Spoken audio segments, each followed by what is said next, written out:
Hi everyone. So today we have Harsh, who has secured All India rank 82, and Harsh was our course enrolled student. He was performing very well, from the starting, and I'm very happy to see Harsh that Harsh has got 82 rank. So Harsh, this interview, like if you're comfortable in Hindi, so this interview I would like to conduct in Hindi. तो हर्ष आप please या अपने sure बारे में sir. या अपने बारे में कुछ सर बताइए। एक्चुअली मैं 2020 में पास आउट हुआ था Madan Mohan Malaviya university of technology Gorakhpur से।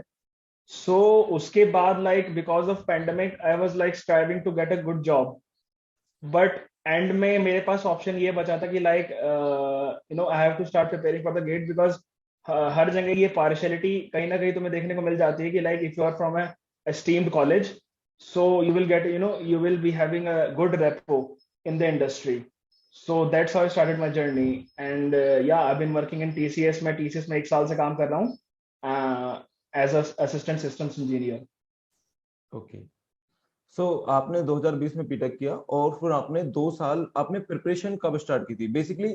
सबसे पहला मेरा क्वेश्चन ये है कि आपने गेट के बारे में कब सुना था और फिर आपने प्रिपरेशन स्टार्ट कब की थी गेट की। आपको क्या मोटिवेटिंग फैक्टर लगा था कि जैसे आपने एक बताया कि आपको मतलब एक टायर 1 कॉलेज चाहिए था, ठीक है, this was one of the motivating factor. इसमें आप थोड़ा और डिटेल में जाना चाहोगे कि मतलब आपने गेट कब सुना था, क्या मोटिवेट किया आपको कि गेट को आपको प्रिपेयर करना है और आपने कब प्रिपरेशन स्टार्ट की।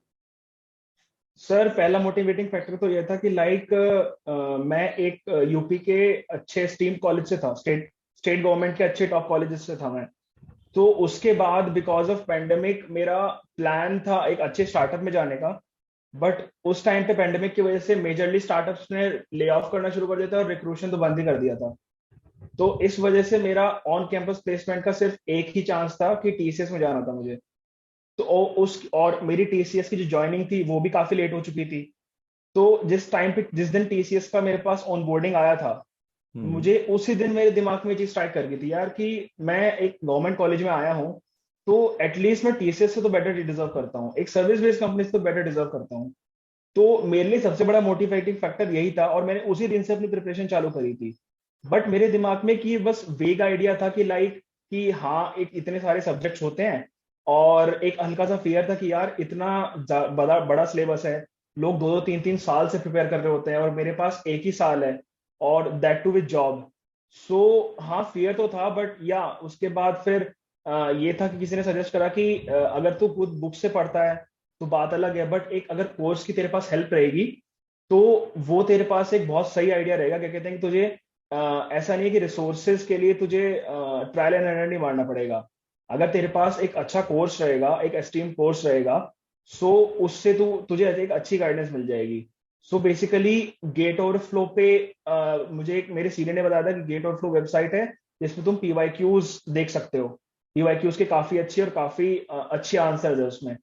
सो पीवाईक्यूज जब मैं आंसर देख रहा था तो उसी टाइम पे आई थिंक अप्रैल एंड मार्च के अप्रैल एंड मई के अराउंड एक नोटिफिकेशन डाली थी अर्जुन सर ने कि गो क्लासेस की एक कोचिंग स्टार्ट होने वाली है। सो उसमें फिर मेंटर्स में आपका और दीपक सर का नाम था।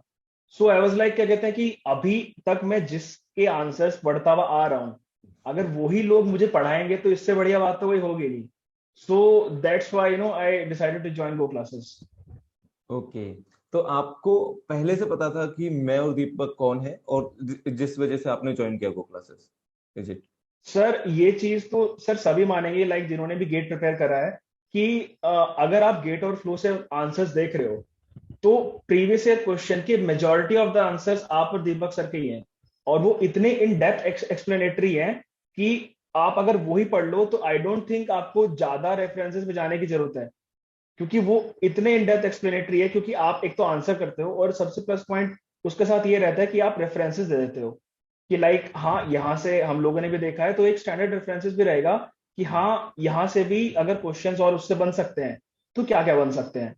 सो बेस्ट पार्ट यही था कि मुझे आइडिया तो था क्या कहते हैं कि लाइक आप दोनों हैं, रैंकर्स भी हैं और आईएससी से पास आउट हैं। सो मेरा पहले से ही डिसाइडेड था कि मुझे आईएससी जाना है। तो एक तो वो मोटिवेटिंग फैक्टर भी था कि दो आईएससीएंस आगे पढ़ाएंगे। सो या सर क्या कहते हैं कि इसके लिए भी मेरा सबसे बड़ा अच्छा पार्ट यही था क्या कहते हैं कि दो आईएससीएंस आ रहे हैं और जिनके आंसर्स मैं पढ़ रहा हूँ जिनसे मैं समझ रहा हूँ, वही लोग आके पढ़ाएंगे, तो ये तो बेस्ट चीज है। समझा। तो यस सर। हर्ष, आपने जब गेट की प्रिपरेशन स्टार्ट की थी, लाइक उससे पहले आपको कितना आता था कंप्यूटर साइंस में? लाइक आपने, मतलब ऐसा होता है ना कई कई बार कि मतलब हर कोई अपने, हर किसी की जर्नी अलग अलग होती है। कोई किसी को बहुत पहले का मतलब आता है, किसी का बीटेक में अच्छा अच्छा खासा पॉइंटर होता है, उनको आता है, किसी को नहीं आता। तो आपको कितना आता था जब आपने प्रिपरेशन स्टार्ट की? सर बीटेक में मेरा ये सिनेरियो था कि लाइक जब एग्जाम्स होते थे, मैं उससे बस एक रात पहले पढ़ के चला जाता था, जस्ट बिकॉज कि हमें ऐसा कोई था नहीं, मुझे इंटरेस्ट कभी था नहीं कि इन सब्जेक्ट्स में, बिकॉज हमारे कॉलेज में कभी इसका इम्प्लीमेंटेशन दिखाया नहीं है। वो एक्चुअली वो इस हिसाब से पढ़ाते थे कि लाइक कि एक एज अ सब्जेक्ट है। मुझे कभी किसी भी चीज में इंटरेस्ट आया नहीं कंप्यूटर साइंस में। हम्म। बस मैं मैथ्स में ठीक था, तो इस वजह से कि हाँ मेरा एक एप्टीट्यूड लेवल ठीक था, तो इस वजह से मेरा पॉइंटर भी मैंने ऐसा ही रखा कि जस्ट 7, कि अगर फॉर फर्दर स्टडीज अगर मुझे जाने का मौका मिले, अगर तो ऐसा ना हो क्या कहते हैं कि मैं अपने पॉइंटर की वजह से बैक ऑफ मार जाऊं। तो उतना मैंने मेंटेन रखा, तो मेरा अल्टीमेटली फाइनल ईयर तक आते आते भी मेरा पॉइंटर 7.2 ही रहा है। बट जिस टाइम पे मैंने गेट की प्रिपरेशन स्टार्ट करी थी, मेरे लिए हर एक सब्जेक्ट बिल्कुल नया था। मुझे कुछ भी आइडिया नहीं था कि क्या चीज क्या कैसे होती है। सिर्फ इतना पता था कि हाँ भाई थोड़ा मैंने प्रोग्रामिंग में कर रखा था एक्सपीरियंस, जस्ट बिकॉज टीसीएस में जो मेरा सिलेक्शन हुआ था, वो एक कॉन्टेस्ट होता कोड बीटा, ओके। मेरा उसके थ्रू सिलेक्शन हुआ था। तो बस मैंने जावा में बेसिक प्रोग्रामिंग कर रखी थी, तो मुझे सिर्फ डीएसएलगो का आइडिया था। तो इसलिए बस, और मेरा हर सब्जेक्ट मेरा इतना नया था, तो इसलिए मुझे मेहनत भी डबल करनी पड़ी है कि जस्ट मुझे कॉज मुझे कुछ आता नहीं था उस टाइम पे। तो हर्ष, जैसे तुम्हें डीएसएलओ का आइडिया था, लेकिन देयर आर एस्पिरेंट्स जिनको, लाइक दैट इज ओके, मतलब आई एम नॉट सेइंग कि आइडिया होना चाहिए, जिनको कुछ भी सब्जेक्ट का आइडिया नहीं है। तो आपको क्या लगता है कि मतलब उनको कितना फायदा है गो क्लासेस ज्वाइन करने का, अगर वो सीधा ज्वाइन करते हैं? मतलब do are we expecting some prerequisites कि आपको आना चाहिए, नहीं आना चाहिए? तो आपको क्या लगा कि डीएसएलओ आया सर तो ही मैं कोप अप कर पाया, या फिर मैं नहीं भी आता तो कैसा होता? आपको क्या लगता है? पता है, गो क्लासेस का जो एक कोर्स का पढ़ाने का वे है, एंड प्लस उनका एक जो शेड्यूल है, सबसे पहले आपकी जो है मैथ्स की बेसिक फाउंडेशन बनेगी, प्लस उसके साथ साथ आपकी एक सी की फाउंडेशन बनेगी। तो सबसे पहले गो क्लासेस यही करता है कि डिस्क्रीट मैथमेटिक्स एंड सी की क्लासेस चलाता है। राइट। तो वो इसलिए भी एक तरह से बेनिफिशियल है, क्योंकि आगे जाके आप ये देखेंगे क्या कहते हैं कि और सिस्टम सब्जेक्ट्स में भी, अगर मैं एग्जांपल दूं, तो डीबीएमएस में जो रिलेशनल अलजेब्रा होता है, वो पूरा का पूरा डिस्क्रीट मैथमेटिक्स पे बेस्ड होता है। तो ट्रू। ये रेफरेंसेस इसके लिए हमारे जरूरी हैं। और बेसिकली आप जो पढ़ोगे, जो इम्प्लीकेशंस होती हैं और नेसेसरी एंड सफिशिएंट कंडीशंस होती हैं, ये आगे जाके आपको जो है क्वेश्चन सॉल्विंग में हेल्प करेगी। तो प्री रिक्विजिट्स तो मैं ये कहूंगा कि कहते हैं कि प्री रिक्विजिट्स तो सिर्फ आपको सिर्फ ये आना चाहिए कि हाँ, आपको एक पढ़ने की सेंस होनी चाहिए कि हाँ ठीक है, मुझे बस पढ़ना आता है, बाकी और टेक्निकल वे में कोई प्री रिक्विजिट की जरूरत नहीं है, क्योंकि वो इतना बेसिक से पढ़ाते हैं क्या कहते हैं कि आप ये मान के चलिए क्या कहते हैं कि आप जस्ट फर्स्ट ईयर में आए हैं, आप 12th पास आउट करके जस्ट फर्स्ट ईयर में आए हैं, और आपको उसके बाद जैसे कॉलेज में आपको नॉलेज गेन कराई जाती है, बिल्कुल डिट्टो वही कल्चर है। आपको कोई प्री रिक्विजिट की जरूरत नहीं है अगर आपको लिटरली कुछ भी नहीं आता। मेरे साथ तो ये था कि मैंने जावा में प्रोग्रामिंग कर रखी थी, तो मुझे पॉइंटर सी इनका बिल्कुल भी आइडिया नहीं था, क्योंकि मैं कॉलेज में पढ़ा नहीं था। तो और राइट। जावा में ये सब कॉन्सेप्ट्स होते नहीं है। तो सी में मुझे बहुत ज्यादा दिक्कत होती थी, क्योंकि मुझे कभी मैं विजुलाइज भी नहीं कर पाता था कि यार ये पॉइंटर्स और इनके डायनेमिक वैल्यू स्टैटिक वैल्यू सब होती क्या है। तो इस वजह से जो है गो क्लासेस का जो पढ़ाने का वे था, और वो इन एक चीज होती है कि आपने बिल्कुल बेसिक से स्टार्ट करा, और आप उस सेम कॉन्सेप्ट को इतना डेप्थ में ले गए कि अब उस कॉन्सेप्ट से आप जो है कोई भी क्वेश्चन पुटअप करिए, वो आपके बाहर नहीं जाएगा, आपकी नॉलेज के बाहर नहीं जाएगा। तो ये बेस्ट पार्ट रहता है गो क्लासेस का, कि आपको इतने बेसिक से वो शुरू कराएंगे कि आपको स्टार्टिंग में सब समझ में आएगा, और एट द एंड आप इतने कॉम्पिटिटिव लेवल पे उसको ग्रास्प कर लोगे कि गेट का उस कॉन्सेप्ट से कोई भी क्वेश्चन आए, और गेट का क्या, कहीं से भी कोई भी क्वेश्चन आए, आप उसको आराम से टैकल कर पाओगे, कोई दिक्कत नहीं होगी। राइट। राइट। एक्चुअली यही हमारा मोटिव है कि नॉट ओनली जस्ट गेट, बाकी के जितने भी एग्जाम्स हैं वो भी क्लियर होंगे। और इनफैक्ट आपने भी फील ही किया होगा, लाइक यू में डिफर, बट मुझे ऐसा लगता है कि हम जिस तरीके से प्रिपेयर करा रहे हैं, आपको इंटरव्यू से तो बिल्कुल डर नहीं लगेगा। आपको इनफैक्ट आपको इतना कॉन्फिडेंट फील होगा कि यार अब तो मुझे आता है, लाइक मुझको रियल नॉलेज है। सो लाइक ठीक है।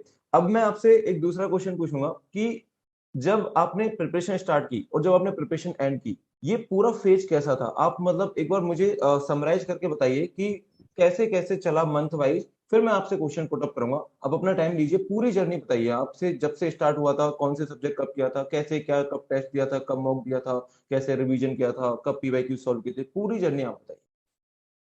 सर जिस टाइम पे मैंने स्टार्ट करा था तो मैंने करा जनवरी एंड में था 2021 के। तो उस टाइम पे गो क्लासेस तो था नहीं। तो सब लोग मतलब वही यूट्यूब वीडियो से जो फ्री अवेलेबल कोर्सेज होते हैं वहां से स्टार्ट करते हैं। तो मेरे मेरे पास भी एक वीक आइडिया था, क्या कहते हैं कि यार, क्योंकि अपने कॉलेज के टाइम पे इंजीनियरिंग एग्जाम्स के टाइम पे कुछ चैनल्स मैंने देख रखे थे कि हाँ यार यहाँ यहाँ से ये लोग ठीक ठाक पढ़ा देते हैं। तो मैंने भी वहीं से स्टार्ट करा था। तो उसके बाद मैं सबसे पहले मैंने ऑपरेटिंग सिस्टम्स पकड़ा था, क्योंकि उसका हल्का फुल्का मुझे जो है याद था कि यार कॉलेज में इसे पढ़ाया गया था। तो मैंने उस चीज से स्टार्ट करा था। मैंने ऑपरेटिंग सिस्टम खत्म करा, उसके साथ मैं उसके बाद उसके पीवाईक्यूज लगा रहा था।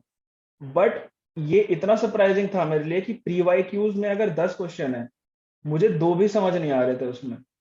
वो मतलब लाइक इस तरह से ये था। तो उस टाइम पे मैं क्या करता था कि मैं सिर्फ मगअप कर लेता था कि अगर मान लीजिए कोई कोई क्वेश्चन दे रखा है और गेट और फ्लो में उसका आंसर है, तो मैंने वो क्वेश्चन मगअप कर लिया, उसका आंसर मगअप कर लिया, जस्ट थिंकिंग कि लाइक ये शायद जो है इन फ्यूचर ये सेम क्वेश्चन रिपीट हो जाएगा। क्योंकि मेरी इससे पहले मेंटालिटी ये थी कि मैंने इससे पहले मेंस का एग्जाम दिया था, JEE advanced and JEE mains का।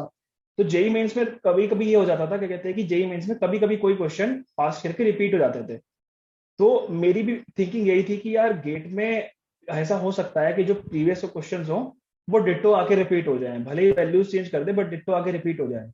बट ये चीज मुझे बाद में आके बैकफायर कर गई थी, जिस टाइम पे मैं पूरा का पूरा अच्छे से गेट के पीवाईक्यूज लगाना शुरू करा था।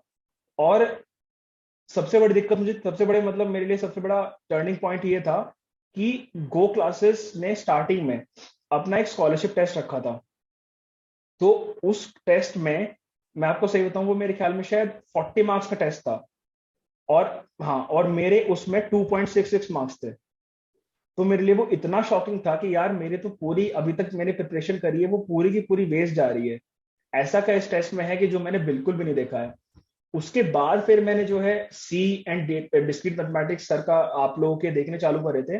और वहां मुझे डिफरेंस समझ में आया था कि हाँ, मेरी कॉन्सेप्चुअल अंडरस्टैंडिंग में मेन फॉल्ट है, कि मेरा बेस ही नहीं बना हुआ है और मैं बस प्रॉब्लम सॉल्विंग की तरफ जा रहा हूँ। जब तक आपका बेस नहीं बनेगा, आप जो क्वेश्चन आपने देख रखा है वो तो कर लोगे, बट हल्का सा उसमें अगर ट्विस्ट आ गया, आप उस क्वेश्चन को अटेम्प्ट भी नहीं कर पाओगे।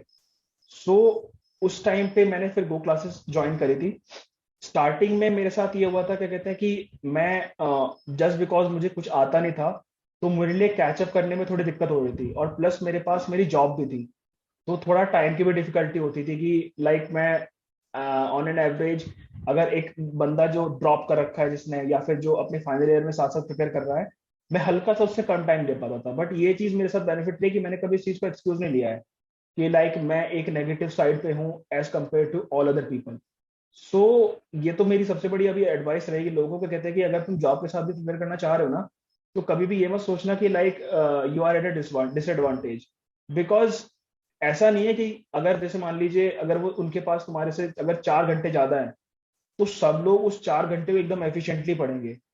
Try to define it like अगर तुम्हारे पास दिन में 24 घंटे हैं, तो एटलीस्ट तुम 4 घंटे दिन में रोज पढ़ो, क्योंकि कंसिस्टेंसी मैटर करती है। कि एग्जैक्टली। पूरी पूरी जर्नी के दौरान मैंने कभी भी ऐसा नहीं रखा, क्या कहते हैं कि मैंने एक हफ्ता लगातार छोड़ दिया हो गेट की प्रिपरेशन। तो बेसिकली मेरी कंसिस्टेंसी मैंने मेंटेन रखी है। उसके बाद जब मार्क्स स्टार्टिंग में तो बहुत ही कम आते थे, लाइक अगर मान लीजिए कोई अगर 25 मार्क्स का भी टेस्ट है, तो मैं उसमें 25 आउट ऑफ 10 ला रहा हूँ, कभी 12 ला रहा हूँ। तो मेरे जितने भी जूनियर्स थे जिन्होंने पहले गेट दिया हुआ था अपने फाइनल ईयर में, उन्होंने मुझे बोला था कि सर गेट और फ्लो की जो टेस्ट सीरीज है उसमें आपके मार्क्स अराउंड 70 to 80% आने चाहिए, तभी ये इंडिकेटर मानेगा, क्या कहते हैं कि आपकी एक अच्छी जर्नी जा रही है। बट जिस टाइम पे मैंने गेट और फ्लो का पहला टेस्ट दिया था, मेरे उसमें 50 आउट ऑफ 21 मार्क्स आए थे डेटा बेसिस में। सो आई वॉज रियली शॉक कि यार मेरी पूरी अभी तक जितनी भी जर्नी गई है, मैं चीजें समझ पा रहा हूँ, मैंने पीवाईक्यूज भी एक बार मैंने फुल लगा चुका था, बट अभी भी मेरी दिक्कत क्या है मार्क्स में, क्यों मार्क्स नहीं आ पा रहे हैं। तो सबसे बड़ी दिक्कत फिर मुझे उसके बाद ये लगी थी कि हाँ, मैंने रिकॉर्डेड लेक्चर्स जो आपके हैं उसमें मैंने देख तो लिया है, बट उसकी जो अंडरस्टैंडिंग है मुझे वो अभी भी नहीं समझ में आई थी। बिकॉज सबसे बड़ी दिक्कत हमारे साथ एक और ये होती है कि we are prone to underestimate the fact कि हमने एक लेक्चर देखा बट हमें वो समझ में आ गया है, बट बेसिकली काफी सारी ऐसी चीजें होती है कि जो हम या तो हम लोगों ने स्किप कर दी है, हमने सुना नहीं है ढंग से, तो दिक्कत ये होती है। और मेरे साथ भी वही सेम चीज हो रही थी। अगर मतलब मैं रैंकर्स में देख रहा था कि यार सब लोगों के इतने अच्छे अच्छे मार्क्स आ रहे हैं और मैं 21 पे था, और मुझे लोग पहले ही बोल चुके थे कि ये परसेप्शन मेरा, तो उस परसेप्शन की वजह से मेरे साथ ये हो गया था, क्या कहते हैं कि यार अब ऐसा हो जाएगा कि एंड में कि ठीक है, ठीक ठाक नॉर्मल से कॉलेज मिल जाए तो प्लेसमेंट जस्ट उठा लूंगा। बट फिर उसके बाद दीपक सर से पर्सनली बात हुई थी, उन्होंने कहा था कि ऐसे कोई दिक्कत नहीं है, अगर तुम्हें लग रहा है कि अभी भी तुम्हारी गैप है तो दोबारा दोबारा देख लो लेक्चर्स, भले ही तुम 2x पे देख लो बट देख लो। तो उसके बाद मैंने फिर शुरू करा था ये चीज। उसके बाद मेरी रैंक्स काफी अच्छी इंप्रूव होने शुरू हो गई थी, और गेट और फ्लो की टेस्ट सीरीज में तो लगभग मैं मोस्टली सिस्टम, अगर वैसे इंडिविजुअल टेस्ट की बात करी जाए तो मोस्टली मैं टॉप 10 में आ गया था एंड में। तो ये सर पूरी जर्नी थी, और उसके बाद मेन एग्जाम दे दिया था। awesome. सो मतलब मुझे लाइक बहुत ही कम ऐसे एग्जांपल्स मिलते हैं जो इतनी कंसिस्टेंटली प्रिपेयर कर पाते हैं। क्योंकि लोग क्या होता है कि मैंने देखा है कि लाइक वो बहुत जोश में स्टार्ट करते हैं, लेकिन जॉब के साथ, स्पेशली जॉब के साथ, वो फिर सोचते हैं मतलब कि पहले शुरू में क्या होता है कि पहले जो मंथ होते हैं ना उसमें थोड़ा सा जोश के साथ स्टार्ट करते हैं, फिर वो जोश ना एकदम से जीरो हो जाएगा और फिर वो 2-3 महीने वेस्ट कर देते हैं। फिर उनको लगता है कि अब तो मैंने वेस्ट कर दिए 2-3 महीने, अब मेरे पास चांस नहीं है। लेकिन आपने क्या किया, आपने ये नहीं सोचा कि मेरे पास कम टाइम है, आपने सोचा जितना टाइम है उतना यूटिलाइज करो। तो कंसिस्टेंसी बहुत इंपॉर्टेंट है, राइट। Yes sir. और इसमें सबसे बड़ा पॉइंट एक और चीज मैं ऐड करना चाहूंगा। लाइक लोगों के एक ये मिसकंसेप्शन रहता है कि जैसे जनवरी मंथ आ गया तो जनवरी मंथ में तो मुझे सब कुछ आना चाहिए। लाइक अगर गेट का क्या, कहीं से भी कोई भी क्वेश्चन आ जाए मैं उसे एकदम सॉल्व कर दूंगा। बट मेरे साथ ऐसा भी नहीं था। मेरे साथ अगर मैं आपको एक और एग्जांपल दूं, जनवरी 14 को मैंने पहला गेट और फ्लो का पहला जो mock test, full mock test होता है, मैंने वो दिया था, और उसमें मेरे मार्क्स आए थे 56। तो वो भी मेरे लिए शॉकिंग था कि यार अब तो मेरे सिस्टम सब्जेक्ट्स में और इंडिविजुअल टेस्ट में भी मैं हर एक में लगभग 35 मार्क्स ला रहा था। तो ये फुल लेंथ टेस्ट में एकदम से क्या दिक्कत हो गई। तो उसमें बाद में फिर मुझे पता चला कि हाँ, कि जो मेरी एक्चुअली अटेम्प्टिंग स्ट्रेटेजी है मेरी हम्म। उसमें भी दिक्कत है। तो ऐसा जरूरी नहीं है, क्या कहते हैं कि आप अगर किसी एक फेज पे हो, लाइक आप एंडिंग फेज पे हो, तो आपके अब कंसिस्टेंटली मार्क्स अप होंगे। अगर आपके पास एग्जाम से पहले एक हफ्ता भी बचा है ना, आप उसमें भी अपनी स्ट्रेटेजीज चेंज करके बहुत एक अच्छा डिफरेंस ला सकते हो। तो ये सबसे बड़ी एडवाइस, और मैंने, क्योंकि ये मेरी टेस्टेड एंड प्रूवन एडवाइस है मेरी। मैंने एंड जो है शुरू मैंने 58 से 56 से करा था गेट ऑफ फ्लो के टेस्ट में, और एंड मैंने 82 से करा है, आखिरी का जो टेस्ट था। 82। Yes sir. Okay, this is awesome. और एंड में मैंने 2021 का टेस्ट दिया था, 2021 के सेट 1 सेट 2, मेरे एक में 87 एक में 89 आए थे। तो ये मेरा एंडिंग पार्ट था। तो मैं वही कह रहा हूँ कि इतने कम टाइम पीरियड में अगर मैं कर सकता हूँ चेंज, तो आपके लिए तो बहुत आसान रहेगा, जस्ट बिकॉज कि आपको थोड़ा बहुत जिसने कॉलेज में पढ़ा हुआ होगा उसको काफी हेल्प मिल जाएगी। Right, right, right. तो आप बोल रहे हो कि जब आपने स्टार्ट किया था तब आपको नहीं आता था, लेकिन आपने धीरे धीरे चीजें सीखी। तो एक जो सोचने की जो स्टाइल होती है ना, वो ओवर द जर्नी मुझे ऐसा लगता है चेंज होती रहती है। आपने बोला कि आप लाइक आई थिंक हमने पहले भी बात की थी, तो आपने बोला था कि मैं जब पीवाई क्यूज को बार बार सॉल्व करता था तो हर बार मुझको एक नया परसेप्शन मिलता था। तो यस वो सर। सोचने की जो स्टाइल है, मतलब प्रॉब्लम सॉल्विंग जो अप्रोच है, वो कैसे डेवलप करनी है? आप क्या सजेस्ट करोगे कि किसी भी प्रॉब्लम को कैसे सॉल्व करा जाए, उसको अप्रोच कैसे बिल्ड की जाए? सर इसका सबसे बड़ा जो एक एडवाइस ये रहेगी, क्या कहते हैं कि जैसे मान लीजिए आपके पास कोई प्रॉब्लम है, अगर आप अपनी प्रिपरेशन के इनिशियल फेजेस में हैं, तो आपके पास इतना टाइम है, क्या कहते हैं कि आप अगर दिन के 5 प्रॉब्लम भी सॉल्व करते हो ना, तो वो भी मोर देन इनफ रहेगा। बट उस प्रॉब्लम्स को, 5 प्रॉब्लम्स को आप इस तरह सॉल्व करिए कि आप उसका आंसर मत देखो, बट पहले ये ट्राई करो, क्या कहते हैं कि आप उस प्रॉब्लम को खुद सॉल्व कर पा रहे हो नहीं। उसके बाद ये ट्राई करो कि आपने जो अभी नोट्स बनाए हैं अपने, या फिर आपने जो स्टैंडर्ड बुक्स रेफर करी हैं, या फिर आपने जो लेक्चर्स देखे हैं, आप उन पे एक बार रिविजिट मारो। फिर उन पे देखो क्या कहते हैं कि जो ये सिमिलर कॉन्सेप्ट कहीं मेंशन करा गया है नहीं करा गया। अगर करा गया है तो वेल एंड गुड, आप उसके बाद उस प्रॉब्लम को दोबारा टैकल करो। अगर नहीं करा गया है तो आप उससे रिलेटेड कुछ एग्जांपल्स देखो, एग्जांपल्स जरूर मेंशन करे होंगे। बिकॉज गो क्लासेस का एक ही बेनिफिट जरूर रहता है, क्या कहते हैं कि अगर आप स्टैंडर्ड बुक्स अगर देख रहे हो, तो गो क्लासेस का सबसे बड़ा बेनिफिट ये रहेगा, क्या कहते हैं कि आप अपनी एक्सरसाइज प्रॉब्लम्स में प्लस आप लेक्चर वीडियोस में आप बैक एक्सरसाइज जरूर कराते हो। और वो बैक एक्सरसाइज का एक ये बेनिफिट हो जाएगा, जो आपने कंटेंट पढ़ा है अभी तक, आपको उसकी प्रॉब्लम्स टैकल करनी अच्छे से आ जाएंगी। और गेट गेट में भी यही यही चीजें आती हैं, वो हल्का सा ट्विस्ट कर देंगे जस्ट बिकॉज वो सब्जेक्टिव प्रॉब्लम्स है गेट, जो बुक एक्सरसाइज होती है, और गेट एक ऑब्जेक्टिव रहेगा। तो इतना डिफरेंस नहीं आएगा जस्ट बिकॉज तुम्हारा कॉन्सेप्ट तो सेम ही रहने वाला है।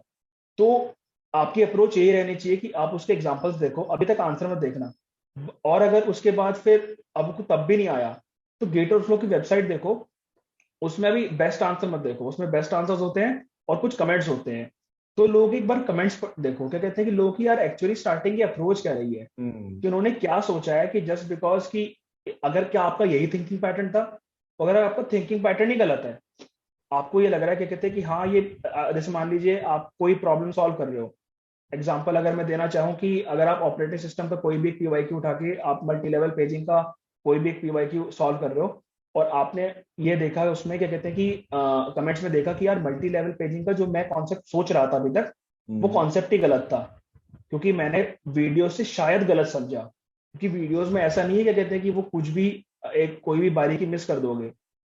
वो दिक्कत ये रहती है, क्या कहते हैं कि आप उस जितनी वीडियो को जितनी बार देखोगे ना, क्योंकि ओवर द जर्नी आपकी थिंकिंग माइंड डेवलप होगा। राइट। क्योंकि ये इस तरह इतना इंटेंसिव एग्जाम होता है कि आपका ओवर द जर्नी एक साल अगर आप प्रिपेयर कर रहे हो, तो आपका माइंड बहुत डेवलप होगा। तो ये जो थिंकिंग कैपेबिलिटी ये बहुत डेवलप होती है। तो आप अगर उस टाइम पे दोबारा एक बार वीडियो जाके देखोगे, आपको ये पता चलेगा कि हाँ जो अभी तक मैं कॉन्सेप्ट सोच रहा था, वो शायद वो गलत था। आपने कमेंट्स पढ़े, आपने कमेंट्स पढ़ के देखा कि हाँ शायद मैं जो है अभी कॉन्सेप्ट सोच रहा था वो शायद गलत था। आप एक बार वीडियो रेफरेंस करो, और उसके बाद भी अगर नहीं आया, तो आप ये देखोगे बेस्ट आंसर पढ़ के कि हाँ मेरी कॉन्सेप्चुअल कॉन्सेप्चुअली तो आप स्ट्रांग हो गए होगे, जस्ट बिकॉज आपने वीडियोस देख रखी हैं। अब आप ये देखो कि जहां तक मैं सोच रहा था, उसके बाद क्या ऐसा स्टेप था, क्या ऐसा क्रूशियल स्टेप था जो मैं मिस कर रहा था। कि वो एक क्रूशियल स्टेप ही ऐसा होता है कि वो टर्निंग पॉइंट होता है पूरे क्वेश्चन का। और हम्म। आपको वो टर्निंग पॉइंट डिसाइड करेगा कि आप अगर उससे मिलता जुलता एक और क्वेश्चन आया, तो वो टर्निंग पॉइंट डिसाइड करेगा, क्या कहते हैं कि आप वो नया क्वेश्चन भी कर सकते हो या नहीं।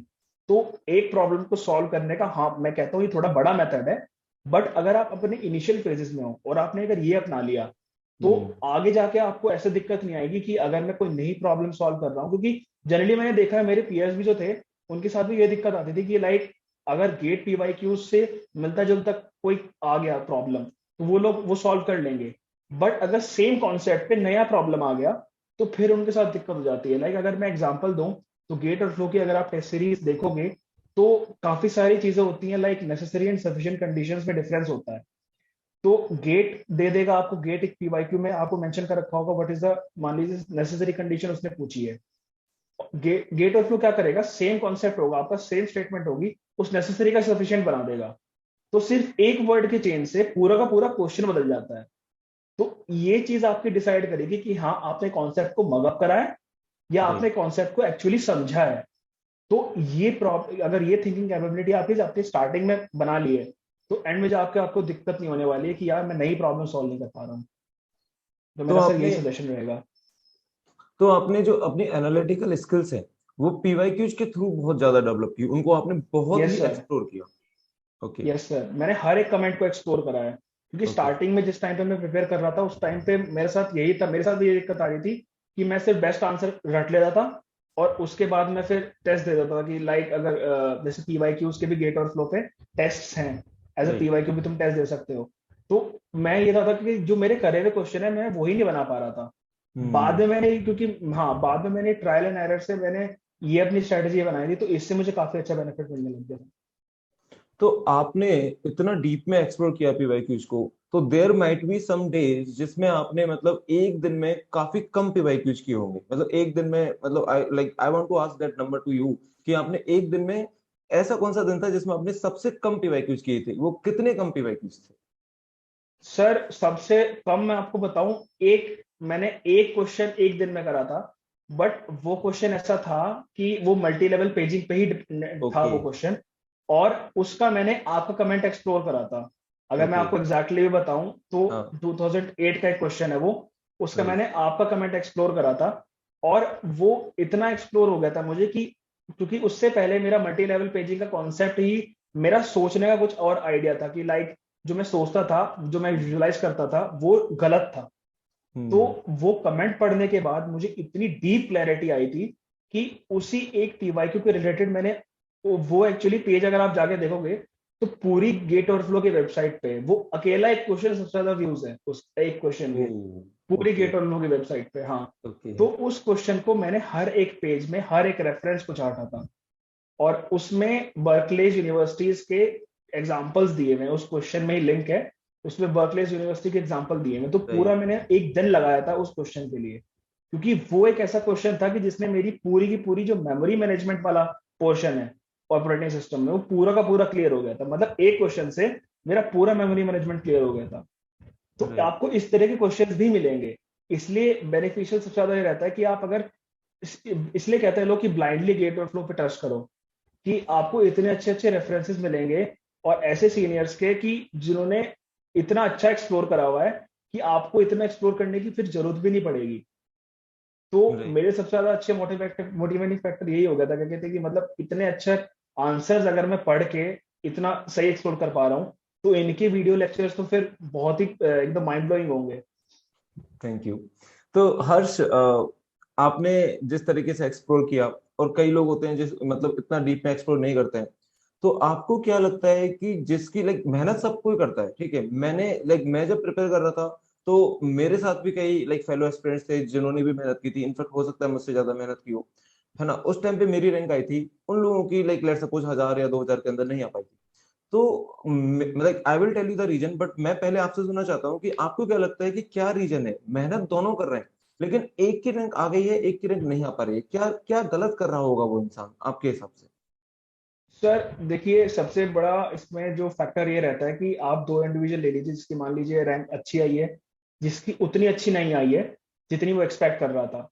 तो इनमें मेजर डिफरेंस ये रहता है कि लाइक दोनों ने मेहनत सेम करी है, दोनों की एक तरह से ये भी कि अगर हम लोग एग्जांपल ले लें कि दोनों की मान लीजिए जो इन डेप्थ नॉलेज है हर सब्जेक्ट की, वो भी मान लीजिए बिल्कुल सेम है। बट जो सबसे बड़ा फैक्टर यहाँ पे आ जाता है वो ये आ जाता है, क्या कहते हैं कि एक बंदे ने अपने सिली मिस्टेक्स पे कितना काम करा है, और दूसरे बंदे ने इसी चीज कितना इग्नोर कर दिया है। क्योंकि जो एग्जाम अटेम्प्टिंग स्ट्रेटेजी होती है 2022 के पेपर ने वही जज कर दी है कि हम्म। सब लोगों की जो नॉलेज थी हम्म। वो तो सेम थी, बट आप वहां जाके कितने टेंटिवली किस तरह से एग्जाम अटेम्प्ट कर रहे हो।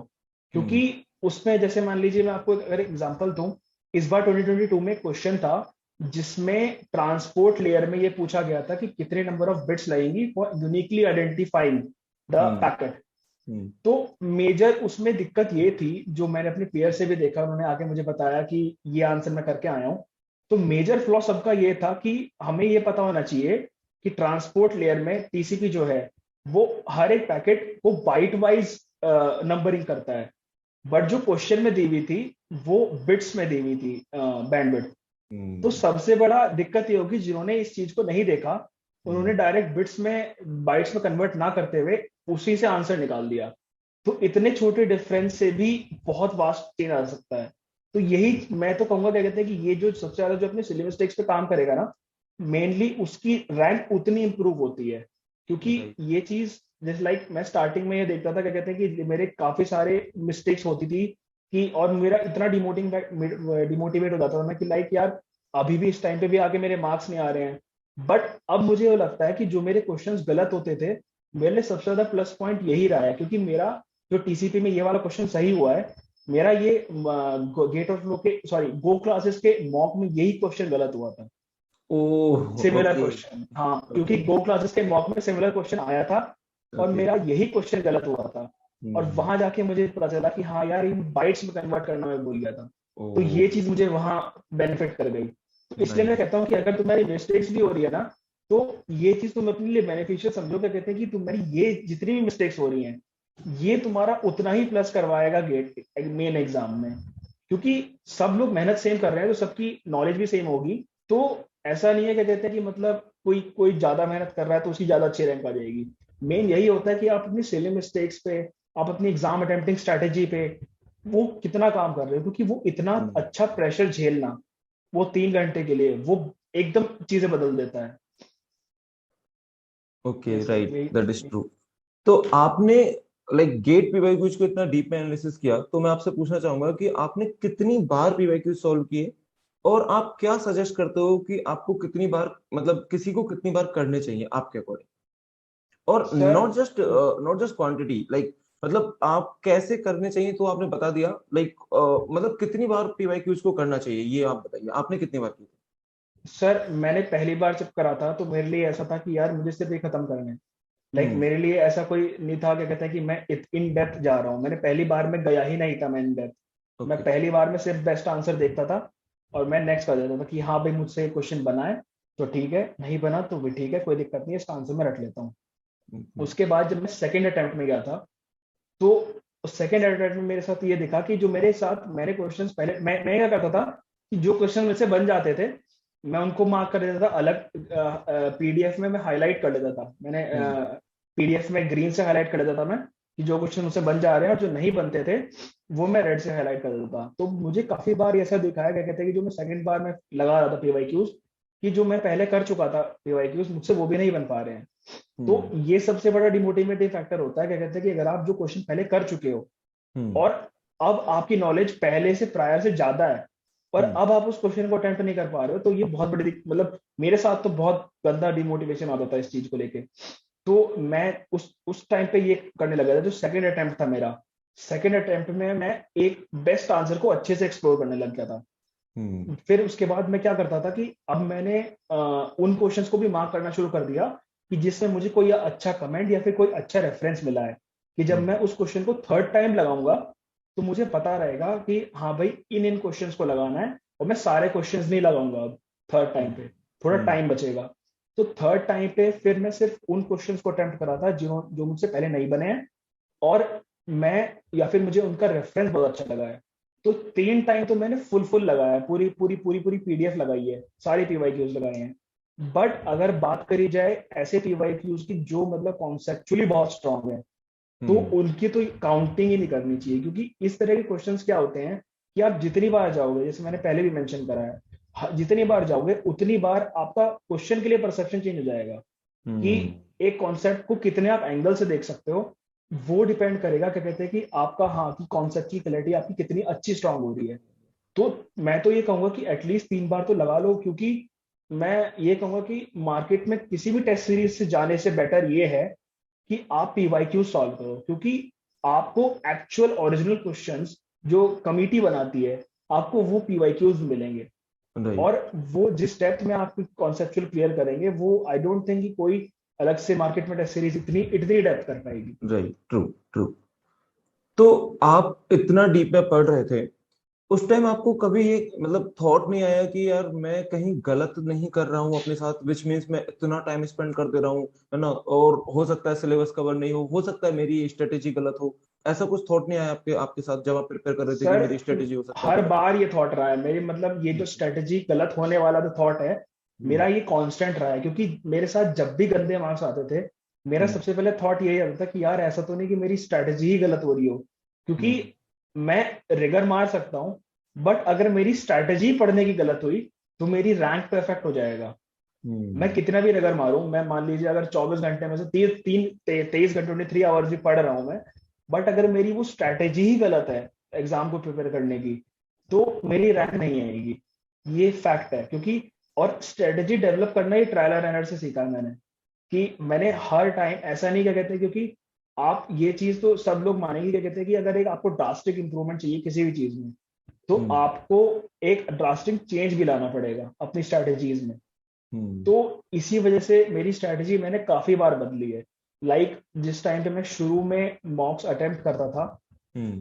तो मेरी मॉक अटेम्प्टिंग की स्ट्रेटेजी ये थी कि स्टार्टिंग से चलो और जो क्वेश्चन आ रहा है वो बनाते जाओ, और जो नहीं आ रहा है उस पर भी टाइम दो। क्योंकि मुझे पता ही नहीं था क्या कहते हैं कि एक्चुअली में किस तरह से अटेम्प्ट करने चाहिए।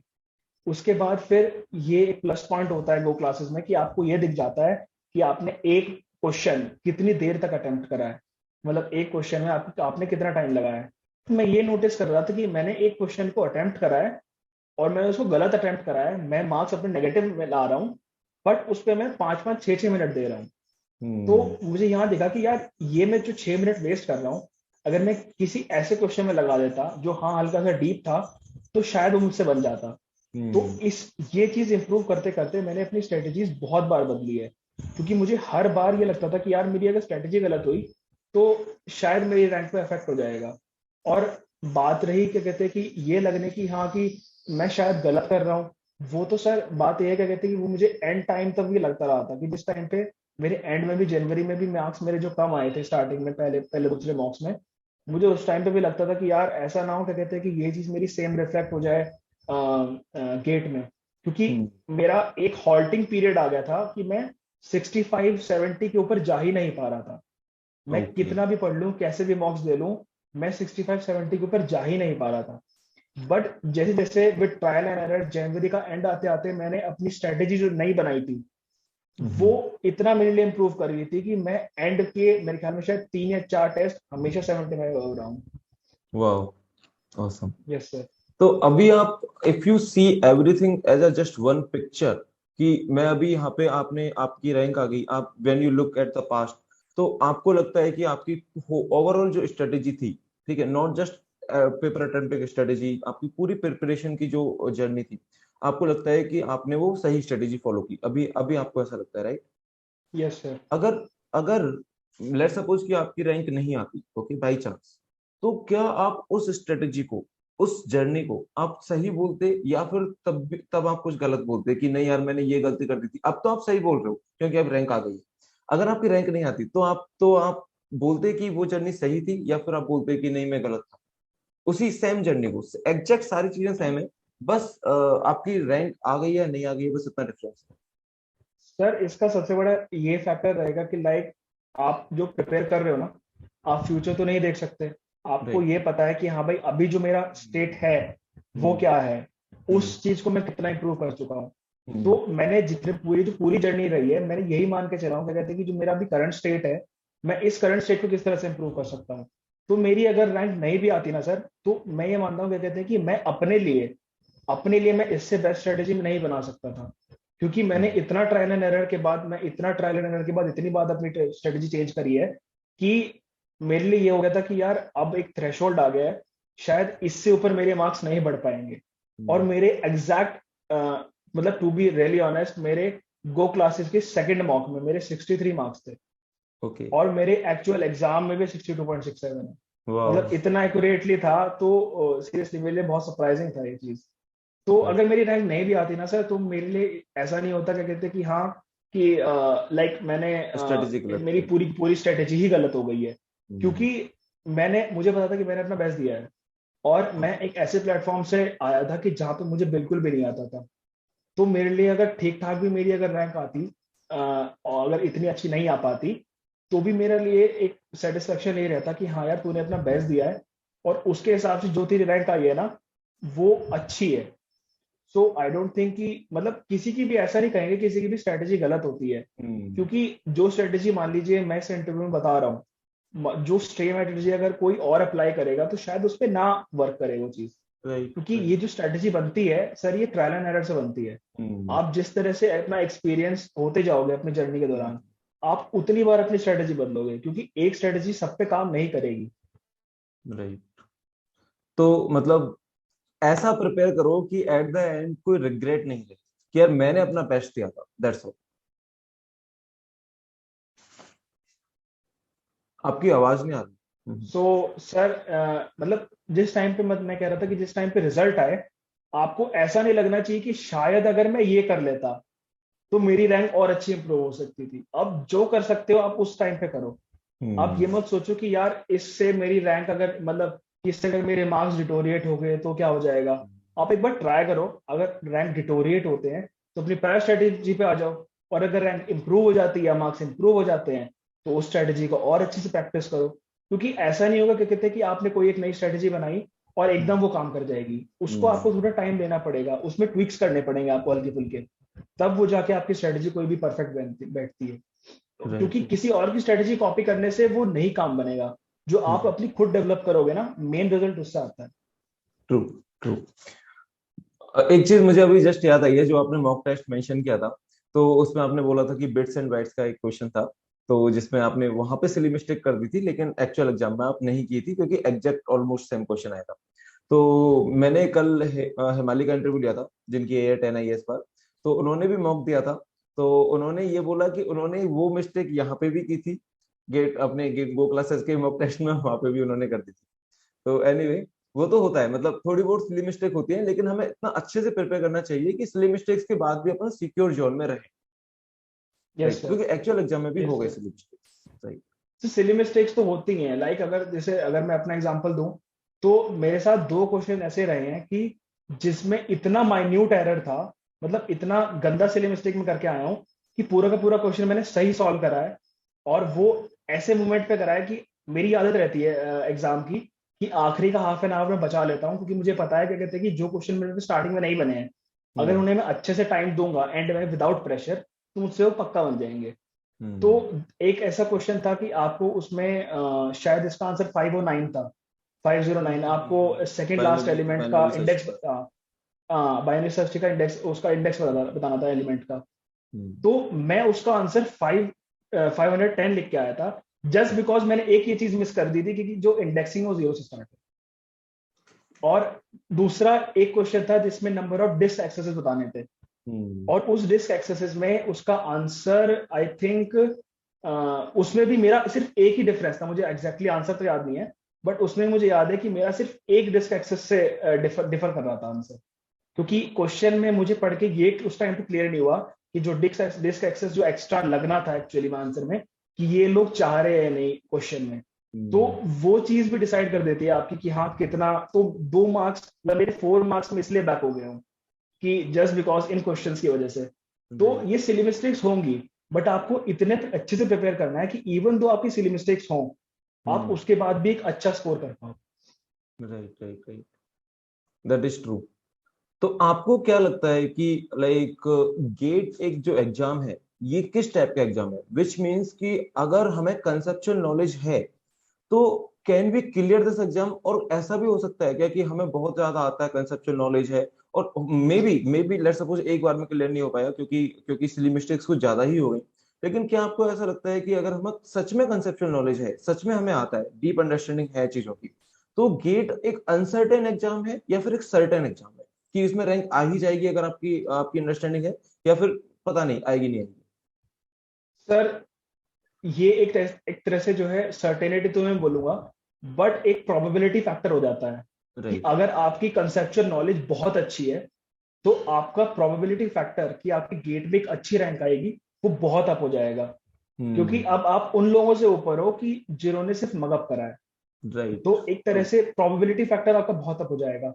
बट उस टाइम पे सिचुएशंस क्या बन रही है, आप हम्म। उस प्रेशर को हैंडल कर पा रहे हो नहीं कर पा रहे हो, आप हम्म। उस टाइम पे जो स्ट्रेटेजी आपने ऑल ओवर द अपनी प्रिपरेशन जो फॉलो करी है मॉक्स को हम्म। अटेम्प्ट करने की, क्या आप वही अटेम्प्ट कर रहे हो, या फिर आपने एट द एंड मोमेंट पे आपने कुछ और चेंज लाया है।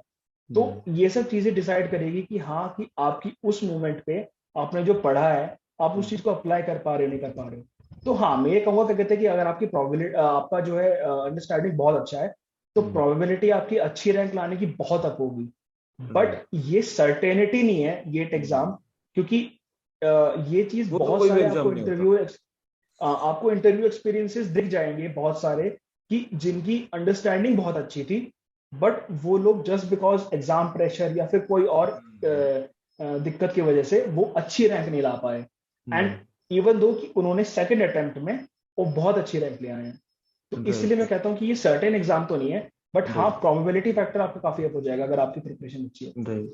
And one good thing is कि अगर आपकी रैंक एक बार को बेकार भी आती है, बेकार इन द सेंस कि मतलब ऐसी आती है कि आपको डायरेक्ट एडमिशन नहीं मिल रहा, तो GATE provides the second opportunity, मतलब IIT provides the second opportunity कि आप रिसर्च इंटरव्यू के थ्रू वहां पे जा सकते हो। तो आपकी अंडरस्टैंडिंग ऑब्वियसली। मैटर करती है overall, right? Yes sir. तो यस सर। मैं आप एक क्वेश्चन पूछना चाहूंगा, जिसका लाइक आई वुड लाइक कि आप डिटेल आंसर दो, कि आपने जो बात की कि मगअप नहीं मतलब मगअप नहीं करना चाहिए। तो यहाँ पे गो क्लासेस ने आपकी टेक्निकल टर्म्स में कैसे हेल्प की? आप मतलब टॉपिक्स का नाम अगर बताना चाहो तो बता सकते हो कि जिससे आपको लगा कि सही में मुझे कंसेप्चुअल अंडरस्टैंडिंग हो रही है, ये मैंने मगअप नहीं किया है। तो इस बारे में मतलब आप क्या कहना चाहोगे कि गो क्लासेस ने आपकी कैसे हेल्प की? सर सबसे बड़ा एग्जांपल इसको मैं आपको दूं तो डेटाबेसेस में एक कॉन्सेप्ट होता है नॉर्मलाइजेशन में कि आपको सक्सेसिव ज्वाइनिंग से आपको ये चेक करना होता है कि वो डिकम्पोजिशन आपका लॉसलेस है या लॉसी है। हम्म। तो सब जगह आपको जो भी टेस्ट सीरीज देखोगे और अभी तक गेट में जितने भी क्वेश्चंस आए हैं, आपको यही दिखेगा, क्या कहते हैं कि सक्सेसिव ज्वाइन से आपका लॉसलेस या लॉसी में आप डिफरेंस दे पा रहे हो। राइट। बट यहीं पे एक एक सबसे बड़ा ट्विस्ट ये आ जाता है, तो सक्सेसिव ज्वाइन मेथड होता है, ये आपका ये तो बता देगा क्या कहते हैं कि कोई एक चीज तुम्हारा लॉसलेस है या नहीं, क्योंकि सक्सेसिव ज्वाइन से आप लॉसलेस तो बता सकते हो। But hmm. लॉसी में क्या होता है, लॉसी में मे और मे नॉट भी होता है। और हम्म। ये चीज मुझे ग्लो क्लासेस से ही पता चली थी, क्योंकि आज से पहले क्योंकि सारे क्वेश्चन इस तरह से ही आते थे कि कहते हैं कि अगर आप सक्सेसिव ज्वाइन मारो तो आपसे क्वेश्चन सॉल्व हो जाएगा और वो करेक्ट आंसर देगा, क्योंकि आज हम्म। तक इस कॉन्सेप्ट को आईआईटी ने टेस्ट नहीं करा है। बट हम्म। ऐसा जरूरी नहीं है कि वो टेस्ट नहीं करेगा, वो हम्म। टेस्ट कर सकता है। और यही चीज मैटर करती है कि आपकी एक्चुअली में मगअप है, या फिर आपने कोई मतलब पैटर्न देख लिया, आप उसके हिसाब से जो है क्वेश्चन कर रहे हो, कि आपकी या फिर आपको जो है रियली में कॉन्सेप्ट की डीप अंडरस्टैंडिंग है। तो राइट। जो सबसे दीपक सर ने जो एक चेस एल्गोरिथम पढ़ाया था, मेरे लिए माइंड ब्लोइंग फैक्टर पूरे डीबीएमएस में यही था कि अभी तक मैं जो चीज करता आ रहा हूँ, अगर गलती से क्वेश्चन मेरा गेट में आ जाता तो मैं पक्का गलत करके आता, क्योंकि राइट। ये चीज नहीं पता होती लोगों को, जो मुझे भी नहीं पता थी। अपार्ट फ्रॉम तो सबसे बड़ा डीबीएमएस आपको। मोटिवेटर यही था गॉट इट। सर। और सबसे बड़ी चीज कि आपको एक और एग्जांपल दूं, तो आपने सी प्रोग्रामिंग में एक चीज पढ़ाई है, little Indian and big Indian, hmm. जो सबसे पहली बार मेरे ख्याल में वो कॉन्सेप्ट छेड़ा गया था 2021 में। हम्म। और उसका सिर्फ एक माइन्यूट एग्जांपल दिया था, बट आपने सी प्रोग्रामिंग में वो चीज इतनी डेप्थ में पढ़ाई है कि आप उस चीज को कंप्यूटर ऑर्गेनाइजेशन और ऑपरेटिंग सिस्टम कहीं भी यूज कर सकते हो। तो हम्म। मतलब एक कॉन्सेप्ट को इतना अच्छा एक्सप्लोर करना और उसके बाद उन कॉन्सेप्ट को अलग अलग चीजों से कनेक्ट कर देना, मतलब यही चीज आपको डिफरेंस देगी, क्या कहते हैं कि आप हम्म। मगअप कर रहे हो, या फिर हाँ अगर आपकी मान लीजिए अंडरस्टैंडिंग पूरी किसी कॉन्सेप्ट की, तो आपको उसको रटने की जरूरत नहीं पड़ेगी, क्योंकि अब आप रिलेट कर पा रहे हो कि हाँ मैंने सी में चीज पढ़ा था, तो अब मैं कंप्यूटर ऑर्गेनाइजेशन में इस चीज को इस तरह से लगा सकता हूँ, एंड राइट। ऑपरेटिंग सिस्टम में इस चीज को ऐसे लगा सकता हूँ। और दूसरी चीज जो मैथमेटिक्स भी पढ़ाई गई है, हम हम्म। लोग को उस चीज का रियल इंप्लीमेंटेशन बताया गया है।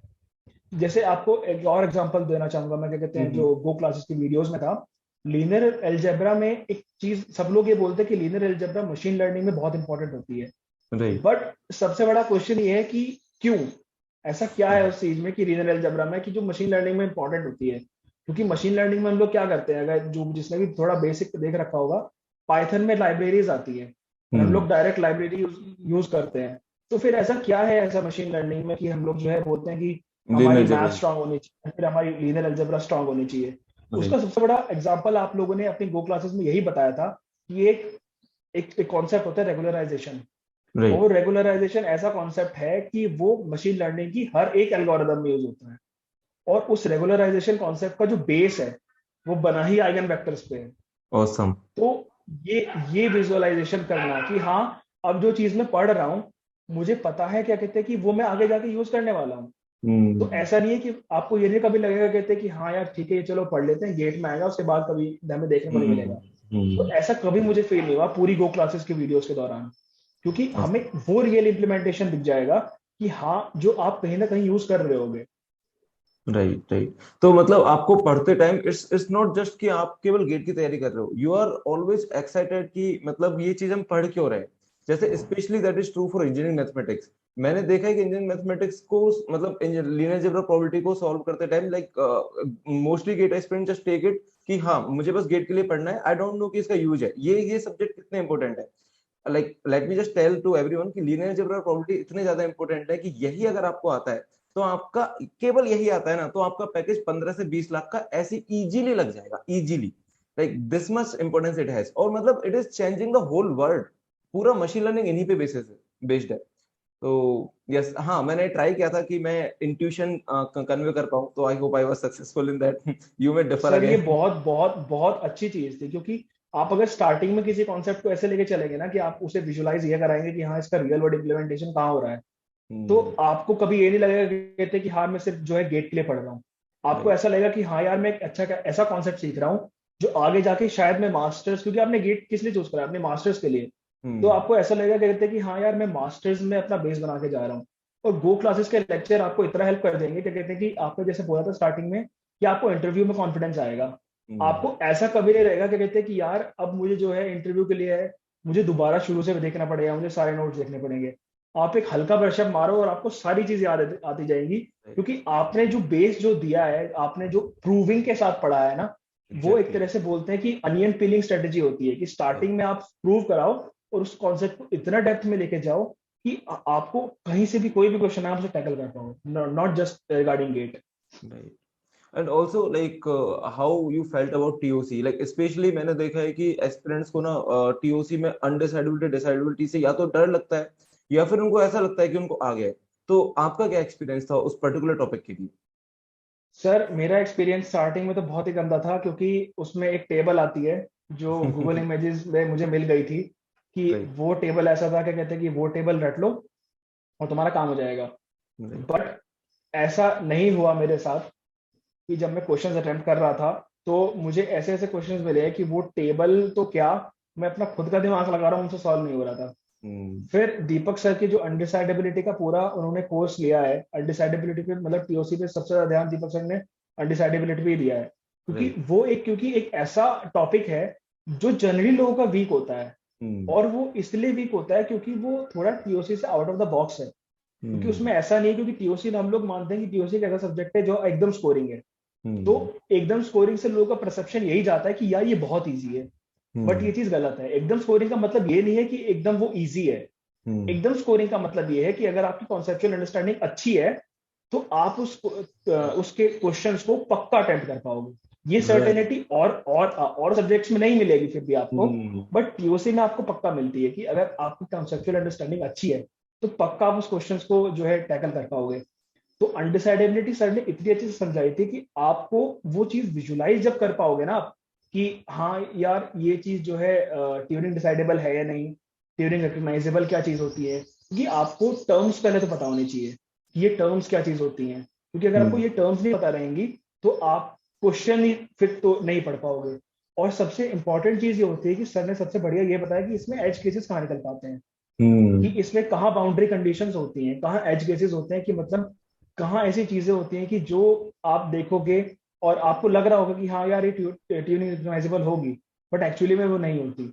तो ये एज केसेस बताना और इस तरह से मतलब बेस से लेके चलना, बेस्ट केस ये थी। तो और इसी का एक रिजल्ट ये है कि गेट में मेरे टीओसी में सारे क्वेश्चन सही है। ऑसम। हाँ मेरा सब, हाँ सबसे बड़ा प्लस फैक्टर मेरे साथ ये रहा है कि टीओसी और सीडी में सर मेरे सारे क्वेश्चन ठीक है गेट में।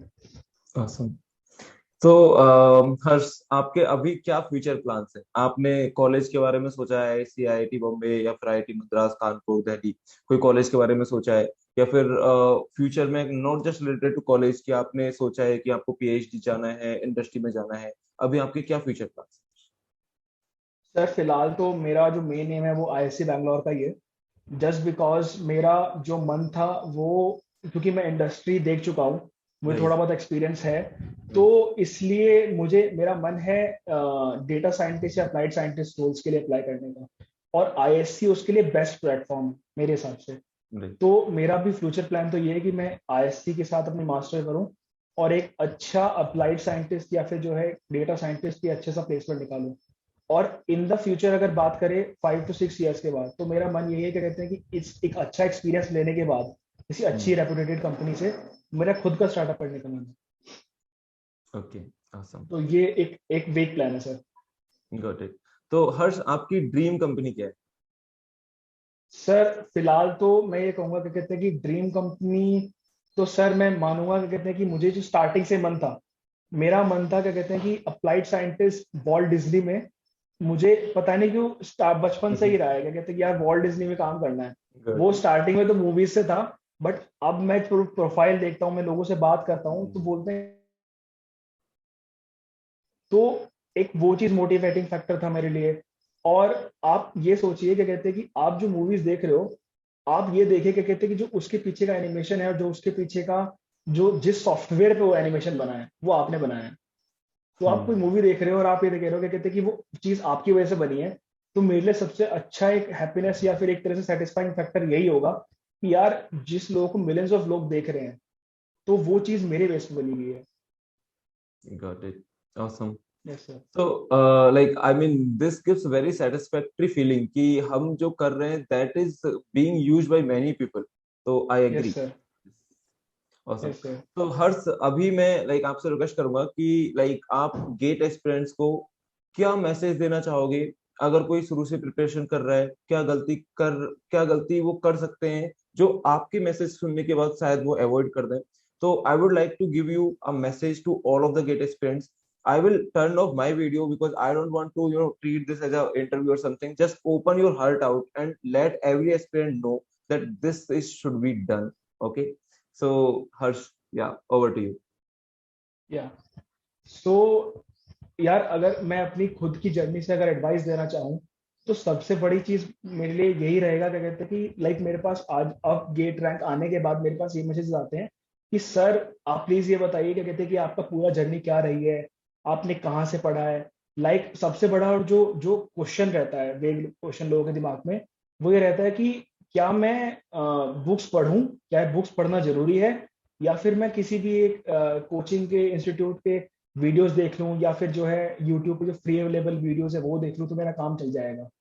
तो यार मेरा सबसे बड़ा एक तरह से पॉइंट ये रहेगा कि अगर आप लिटरली अगर आपने मन बनाया कि कहते हैं कि यार मुझे कोचिंग करना है और मेरा एक कोचिंग से मैं मोटिवेटेड रहूंगा, मुझे एक अच्छा पीयर मिल पाएगा, और हाँ कि मतलब मुझे एक अच्छी डायरेक्शन मिल पाएगी, तो आई डो थिंक क्या कहते हैं कि आपको बुक क्लासेस के साथ जाना चाहिए। बिकॉज उसके साथ आपको दो फैक्टर्स मिल पाएंगे। पहला ये कि एक तो आपके पास 100% एक गाइडेंस रहेगा कि आप भले ही एक पर्सनल गाइडेंस ले लीजिए, जस्ट बिकॉज क्या कहते हैं कि मान लीजिए आपके अप्स एंड डाउन, क्योंकि गेट की जर्नी में बहुत आते हैं, तो अगर आपको इस तरह से लग रहा है कि आपके अप्स एंड डाउन आ रहे हैं, तो आप वो एकदम क्लैरिफाई कर सकते हैं। दूसरी चीज कि आपको जो एक्सपर्ट्स पढ़ा रहे हैं, आपको उन्हीं से आपका डाउट रेजोल्यूशन होगा। तो बेस्ट टेस्ट तो ये हो गई। और दूसरा ये क्या कहते हैं कि जो ये क्वेश्चन रहता है कि यार मैं बुक्स रेफर करूँ या नहीं, तो गो क्लासेस का मेन ये रहेगा क्या कहते हैं कि वो अपना पूरा का पूरा बुक से ही कराते हैं। तो मेन चीज तो अगर आपको कोचिंग करने का मन है तो ये है। तो और दूसरी चीज क्या कहते हैं कि यार अगर आप लोग ये मानते हो कि यार रैंकर्स का ये होता है कि भाई पूरे साल वो ढंग से एक तरह से टेस्ट सीरीज अटेम्प्ट करे होंगे और उनका हर में अप आया होगा, तो यार ये चीज तो बिल्कुल नहीं होता। क्योंकि कितने एग्जांपल्स तो मैं जानता हूं अपने साथ ही जो रैंकर्स अच्छे बने हैं, और वो कभी किसी टेस्ट सीरीज में तुम लोगों ने उसका उनका मेंशंस नहीं देखा होगा। क्योंकि गेट की जो पूरी जर्नी रहती है ना, वो वो इतने अप्स एंड डाउन्स के साथ भरी रहती है, क्या कहते हैं कि तुम्हें कितनी बार डिमोटिवेटिंग फैक्टर आएगा कि यार अब छोड़ देना चाहिए क्योंकि अब मुझसे हो नहीं पा रहा है। But main turning point, main deciding factor तुम्हारा वही पॉइंट रहेगा जिस टाइम पे तुम्हें लगेगा क्या कहते हैं कि यार मुझसे हो नहीं पा रहा है। क्योंकि मेन चीज यही रहती है गेट में कि तुम अपना सेटबैक अगर तुम अपने कमबैक में चेंज कर पाओ, तो वो चीज तुम्हारी रैंक डिसाइड कर देगा। और पूरी गेट के जर्नी के दौरान यार अगर तुम इतना मोटिवेटेड, एक तरह से मान के चलो कि गेट एक ऐसा एग्जाम है जो इतनी कैपेबिलिटी रखता है कि तुम्हारी आगे आने वाली लाइफ एकदम चेंज कर देगा वो। तो एक ड्रिवन फोर्स अपने अंदर ये भी रखो, क्या कहते हैं कि अगर मेरे पास ठीक है आज मोटिवेशन डिमोटिवेशन आ रहा है, ये मार्क्स कम आ रहे हैं, बट वो चेंज हो जाएंगे क्योंकि मैंने खुद बदला है और मैंने बदलते भी देखा है। तो यार अगर मैं कर सकता हूँ कि मैं एकदम जीरो से उठाता, और अगर मैं कर सकता हूँ तो आई डू बिलीव कोई भी कर सकता है। और इन द एंड यार best of luck to all the aspirants जो प्रिपेयर करना चाह रहे हैं 2023 के लिए। और या अगर तुम्हें कोई भी अगर हेल्प चाहिए हो, वैसे मुझे नहीं लगता कि कहते हैं कि Sachin sir and Deepak sir से अच्छा तुम्हें कोई भी हेल्प दे पाएगा। एंड उनके टेलीग्राम ग्रुप से तुम्हें अच्छी हेल्प मिल पाएगी। अगर if you feel like connecting to me, you can always welcome, you can search me on LinkedIn, and you can always I will always welcome you all to for the doubt clarifications. And thank you. Yeah, best of luck for your journey ahead. Thank you so much, Harsh. This is really inspiring. जो आपने सब बताया, I also got inspired. I hope it will help many of the gate aspirants. Thank you so much, Harsh. Thank you for joining. Thank you so I much. really enjoyed the conversation. Thank you. Thank you, Harsh. Bye.